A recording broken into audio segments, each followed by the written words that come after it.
¿Qué tal? ¿Cómo están? Me da muchísimo gusto saludarlos otra vez. Espero ya seguir agarrando más ritmo para estar súper conectados con ustedes y compartir mucho más historias, aventuras y temas de esta India increíble. Y bueno, esta semana les traigo un tema bien delicado y para eso les pido tener como apertura, no saltar a criticar, no saltar a juzgar, no generalizar, no todo es malo, no todo es bueno. Hay que tratar de entender las razones, aunque no las compartamos, el momento histórico, cuál era el contexto, cuáles eran las necesidades, porque son temas en India como en todo el mundo complejos que no puede uno saltar en la facilidad de la crítica sin entender realmente las razones por las que pasan. Y el tema es el sati, que es el suicidio de las viudas arrojándose en la pira donde se está cremando el marido. Entonces, bueno, si quieren saber del tema y tratar de desmenuzarlo un poquito y entenderlo, acompáñenme.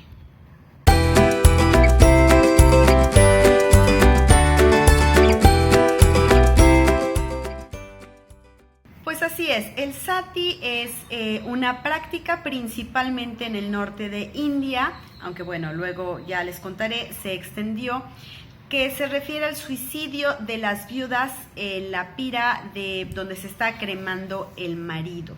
Ahí se lanzaban, se quedaban junto al cuerpo para acompañarlo y morir con ellos. Sati en realidad viene de la raíz sat, que significa mujer virtuosa, buena mujer o esposa fiel. Esa es la forma de entender esta práctica. La primera mención más o menos se encuentra en el siglo III a.C., aunque las evidencias ya se encuentran hasta el siglo V y hasta el siglo IX más o menos después de Cristo. De hecho, por ahí se dice que hay un monumento al sati que fue encontrado en el año 510 después de Cristo. Esta práctica inició originalmente con la aristocracia guerrera, principalmente hinduista, y como les decía, más o menos por el siglo X después de Cristo se fue extendiendo a todo India, y no solo India, evidentemente lo que hoy conocemos como Nepal, sino también llegó hasta Indonesia y Vietnam. En el siglo XV, de hecho, el viajero italiano Niccolo di Conti señaló que 3,000 esposas y concubinas de los reyes de Vijayanagara habían sido quemadas. Es que imagínense, esto era de aristocracia, los reyes generalmente tenían no solo la reina, sino también el harem, entonces eran cremaciones multitudinarias. Cuando llegaron los musulmanes, los europeos también se sorprendieron y las historias que narraban eran desde el horror hasta el súper reconocimiento y admiración por la devoción de estas mujeres a la religión, a las costumbres, a las tradiciones y al marido. Artistas europeos del siglo XVIII realizaron algunas imágenes mostrando a estas viudas como mujeres heroicas de una extraordinaria moral, que bueno, obviamente servía de ejemplo también para una forma de impulsar al buen comportamiento de las mujeres en sus propios países. Con la conquista musulmana en India, práctica se empezó un poquito a interrumpir o bueno, a promover que no se realizara, pues para ellos no era tan común. De hecho, los portugueses también por su paso en India en 1510 la prohibieron, aunque los ingleses, que fue la colonia actual más larga, dijeron que ellos no se metían, que ellos respetaban las prácticas religiosas y las costumbres locales. Realmente ellos lo que iban era a comercializar y a explotar la colonia, pero bueno, no se iban a meter en asuntos religiosos. Entonces, digamos que se siguió practicando, pero se dice que en los lugares ocupados por los ingleses la práctica sí disminuía. Donde se conservaba o incluso se incrementaba eran las regiones rurales más alejadas de este contacto con Occidente. Y bueno, de lo que se cuenta era que se hacía una gran fosa, se cavaba una gran fosa, ahí ponían troncos entrecruzados, se ponía el cuerpo del rey principalmente, o de este personaje principal, ataviado con las mejores ropas, y después se prendía el fuego para la cremación, y después poco a poco se supone que iban saltando las mujeres. Insisto, para un solo hombre importante, un solo rey, podía llegar hasta 50 las mujeres que se autoinmolaban con el marido. Las mujeres obviamente también iban vestidas con sus mejores galas, con piedras preciosas y con lo mejor que podían tener. Alguna de ellas de hecho se distinguía, supongo que la esposa principal o la reina, que traía la espada del marido muerto. Entonces todos lujosamente ataviados. Después ya se empezó a hacer una práctica mucho más legal, mucho más formal, de prohibición del sati. En 1829, un gobernador brahmin bastante culto, Ram Mohan Roy, fue el que prohibió esta práctica en 1829, y el último estado incluso en prohibirla legalmente fue Jaipur en 1846. Sin embargo, por ejemplo, Nepal quedó prohibido la práctica del sati hasta 1920. Esto no puede parar de un día para otro, y menos en las comunidades, insisto, más alejadas y más tradicionales. Pero bueno, ya la definitiva prohibición vino en 1988, cuando por leyes se estableció como ilegal promover, glorificar, forzar, castigar, amenazar o convencer a alguien de practicar el sati. Y de involucrarse en esto va desde lo 1 a los 7 años de prisión, o hasta pena de muerte o cadena perpetua. Ya se legisló en ese sentido. Y bueno, los que estaban a favor del sati decían que era una práctica voluntaria. Sin embargo, la presión social y la presión familiar sobre todo era muy, muy grande. Hay grabados donde se alcanza a ver a las mujeres que estaban atadas a la pira junto al esposo, o que estaban amenazadas con hombres con palos por si se querían mover de ahí. Insisto, los que estaban a favor decían que estaba en las escrituras, entonces que por tanto pues tenía que ser bueno y tenía que ser respetado. Y después los que cuestionaban de que las escrituras no aceptaban el suicidio decían que bueno, que esto no era suicidio, sino de un acto de piedad religiosa extrema y pura. Entonces por eso se glorificaban a estas mujeres devotas, ¿no? Y amorosas, no solo del marido, sino de las buenas costumbres. Y bueno, parte de la explicación para realizar esto es que la mujer, al autoinmolarse con el marido, iba a limpiar el matrimonio de los pecados acumulados en conjunto. Con este sacrificio también acrecentaba los méritos del marido. Acuérdense que estamos en un contexto, en un tiempo y en una cultura absolutamente patriarcal, donde todo lo que importa son los méritos, el trabajo y la importancia del marido. Y las mujeres solo están para acrecentar, apoyar y ser la sombra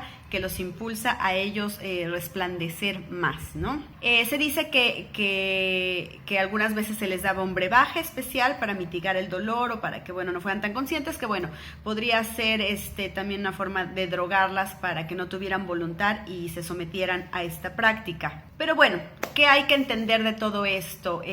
Por muy terrible o doloroso que nos parezca. Estamos entendiendo, insisto, que son tiempos antiguos, las tradiciones mucho más fuertes y otro contexto económico, social y cultural. Las viudas, ¿qué pasa con las viudas? Recuerden que las mujeres dejan la familia paterna, dejan a sus papás, a sus hermanos directos, y cuando se casan van a la casa del esposo. Por lo tanto, imagínense, muere el esposo, no están en su casa, no tienen casa propia, generalmente porque les tocaría la herencia del marido, pero si la herencia es la casa donde vive el papá y todos los hermanos y demás, Pues, ¿qué les toca? Nada, evidentemente. Lo único que tienen es el oro que portan, por eso las mujeres son tan fan y tan necesitadas y tan coleccionistas de oro. Hasta la más pobre en la primera oportunidad lo consume porque es lo único que pueden tener como propiedad. Acuérdense que si ahora es difícil, en ese tiempo pues tampoco podían trabajar, no podían independizarse, no podían hacer una vida nueva. Digo, olvidado totalmente que se volvieran a casar e hicieran otra familia. Tienen que seguir un montón de rituales de austeridad, digo, hasta el momento, y evidentemente en ese tiempo eran peor. Vestir solo de blanco, no usar joyas, algunas hasta se rapaban, o bueno, lo siguen haciendo en algunas comunidades. Y entonces nadie realmente se quería hacer cargo de ellas porque era un peso económico, ¿no? Entonces sus papás directos pues no los van a volver a hacer caso, ya no es su responsabilidad. Y obviamente la familia política, pues si tiene una gran familia, ahora sí que no era familia de sangre, pues no van a querer hacerse cargo de ella, porque al final de cuentas, al morir el marido, pues se convierte en un peso. Y si tiene hijos pequeños, pues los hijos pertenecen a la familia del esposo. Y si tienen hijos grandes, pues ellos tienen sus propios problemas con sus propias familias. Entonces es una situación donde no pareciera muy fuera de lugar pensar que era una mejor alternativa quitarse la vida junto al marido que padecer todas estas circunstancias de maltrato, rechazo y de una situación verdaderamente penosa para ellas. Y bueno, ojo, no hay que confundir con otra práctica que se llama yohar. Este es el suicidio colectivo que se hacía durante la guerra, en los tiempos de guerra. Entonces no hay que confundirlos, parece lo mismo pero es diferente práctica. El yohar, lo que se hacía era que cuando los hombres se iban a la guerra y perdían la guerra, obviamente llegaban las noticias a la población y entonces desde la reina hasta todos, niños, ancianos, enfermos, hacían una gran hoguera para que, imagínense, todo el pueblo, mujeres, niños, ancianos y enfermos, se arrojaran a esa pira. También suena tremendo, inimaginable que alguien por voluntad pueda saltar a eso. Pero, insisto, también el contexto. Cuando ya sabían que había perdido la guerra, iba a llegar el imperio invasor, fuera hinduista, fuera musulmán, fuera de otras culturas, en esa época, y generalmente por ese contexto llegaban a ser los esclavos, a violarlas, a maltratarlas, a asesinarlas de una forma tremendamente más cruel. Entonces no tenían opciones. Era eso o enfrentarse a lo terrible. Entonces preferían morir con dignidad, por su propia decisión. Y acuérdense que para ellos el valor moral, el valor de preservar su integridad, su nombre, su cultura, su fortaleza, a pesar de haber perdido, era mostrar final valentía y de no someterse ante el invasor. Entonces, bueno, insisto, aunque no estemos de acuerdo con todo este contexto, cobra cierto sentido que en ese momento, y además sin otras alternativas, sin otro tipo de oportunidades, de información, pues era lo viable en ese momento. Muchas, insisto, sí eran obligadas a hacer eso, pero muchas no. Sobre el número de casos es bastante cuestionable porque hay algunos registros pero varían mucho, entonces no es como muy confiable la información. Pero se dice, por ejemplo, que en Bengala el presidente de la Compañía Británica de las Indias Orientales documentó que entre 1813 y 1828 se reportaron 8.135 casos. Por ahí hay un reporte de 1817 en esta misma zona de Bengala que hubo no menos de 700 viudas que se arrojaron y practicaron el sati. Se dice que los rituales fueron más en la zona de Bengala y Bihar y aumentaban durante periodos de hambre y escasez, lo cual, bueno, se entiende, ¿no? La situación. Desde la independencia en 1947 de la colonia británica, se reportan 40 casos documentados. De hecho, en 1987 fue un caso tan sonado que llevó a la ley que ya les comenté. En el 2006 se reportan 2 casos y todavía en el 2008 se dice de una mujer de 80 años que se lanzó a la pira donde estaba siendo cremado el marido.